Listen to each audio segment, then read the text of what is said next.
Starting a business can seem like a daunting task, unless you have a partner like Shopify. They have the tools you need to start and grow your business. From designing a website to marketing to selling and beyond, Shopify can help with everything you need. There's a reason millions of companies like Mattel, Heinz, and Allbirds continue to trust and use them. With Shopify on your side, turn your big business idea into... Sign up for your $1 per month trial at shopify.com/special offer. Listen, all you New Yorkers. Excuse me, taxi. Okay, we're looking around. This is the 77 WABC minicast. Welcome to the Roger Stone Show. A corrupt former FBI director and special counsel Robert Mueller, who tried to destroy both me and my family, as well as Donald Trump and dozens of others, has gone on to his maker. He was, in my view, a huge participant in the greatest single abuse of power and dirty trick in American political history, and we'll talk about that later. But right now, we'll talk about a huge concern that I have. I believe that Donald Trump was first elected in 2016 because of a free, fair, and open field in terms of the internet and mass-based modern communications. I believe one of the reasons they were able to steal the election, in my opinion, from him in 2020 is because of a campaign of online censorship, cancellation, manipulation of algorithms, shadow banning, other manipulations of online activity, extraordinary political dirty tricks in order to tip the scales for the Democrats. Among the worst offenders, however, one that doesn't get as much notice as they should is Google.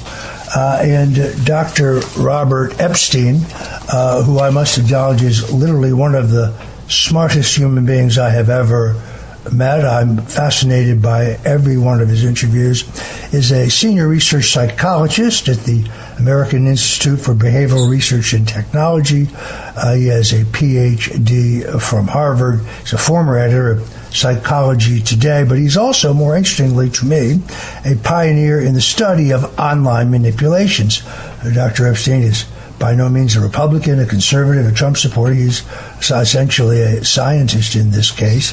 In December 2023, Dr. Epstein testified for the second time before Congress after reporting on his success in creating the world's first large online system for preserving and analyzing the ephemeral content of big tech companies and how they were using them to influence elections, children, adult human behavior, and so on.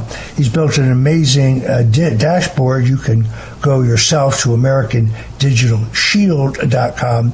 I am proud to have Dr. Robert Epstein join me on the Roger Stone Show. Hi there, Roger.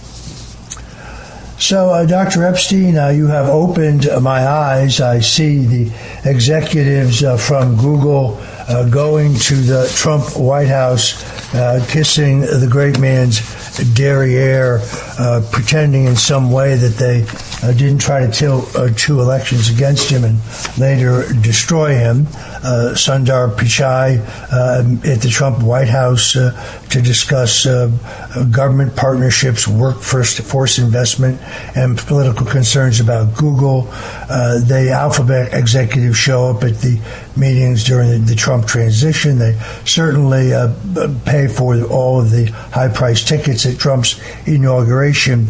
They show up at a White House dinner, both Sergey Brin and Sundar Pichai, who, although Google is a public company, is essentially controlled by the two largest shareholders. But as you correctly pointed out in a brilliant interview with Michael Knowles, we've seen almost an 87% increase in liberal bias that Google is putting before into email screens. Explain to me what's going on here. Sure. Well, as I think everyone knows, it's not a secret that President Trump is somewhat vulnerable to flattery. And sure enough, they started a few weeks before the 2024 election, they started throwing flattery and money at him. And they got him and they got the DOJ to back off they had been trying to put some constraints on Google, and they literally just backed off, and now President Trump seems to think that Google is his best buddy. You just mentioned a number. Let me update this for you, and you'll really see how diabolical this plan is on the part of Google and to a lesser extent some other tech companies. They backed off in 2024 because of the monitoring that my organization was doing nationwide and is still doing 24 hours a day. And there was also a big case, an antitrust case against Google, which ruled in 2024 that Google is a monopoly. So they backed off on their election manipulation. We have all the data showing that. Our system forced a 20% drop in political bias on Google itself, and a 50% drop at that time in 2024 on political bias on YouTube. So they really did back off in 2024, and in effect, we had a fairer election in 2024 than we had in the past, and that allowed President Trump to win the election. But then they came up with this crazy plan of cozying up to the president, and they got the DOJ to back off, so there was no breakup of Google, and they got President Trump to be their best buddy. And since that time, now I'm going to give you the new numbers here, since that time, since the presidential election in 2024, there has been a more than 275% increase in political bias on Google itself, and more than a 450% increase in political bias on YouTube recommendations. Now those are humongous numbers. In other words, they are playing quite a game here. You could call it a false flag operation, I suppose. Because basically now that they've gotten Trump and the DOJ to back off, even though we're still collecting the data, we're still seeing what they're doing, they are just going all out right now, all out to make sure, yeah? So, Dr. Epstein, give my listeners an idea of specific instances in which they manipulate the data that we see to benefit the left, the Democrats, and an anti-Trump agenda. Give us examples. I can give you a great example. On October 31st, 2024, our system detected that on Google's homepage, they were sending out 50% more Go Vote reminders to Democrats than to Republicans. Now, their homepage is seen 500 million times a day in the United States. So that is a very, very blatant manipulation of votes, because you end up with millions of more people showing up to vote, and most of those are Democrats. So we went public with that on October 31st, and on November 1st, just a couple days before the election, they stopped. We got them to stop.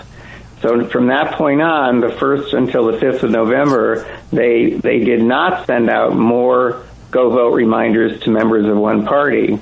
That's a blatant example. Right now, they are sending out more register to vote reminders to Democrats.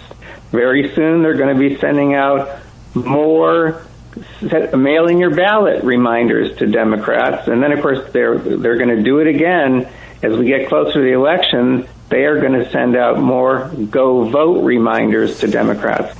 Those are just...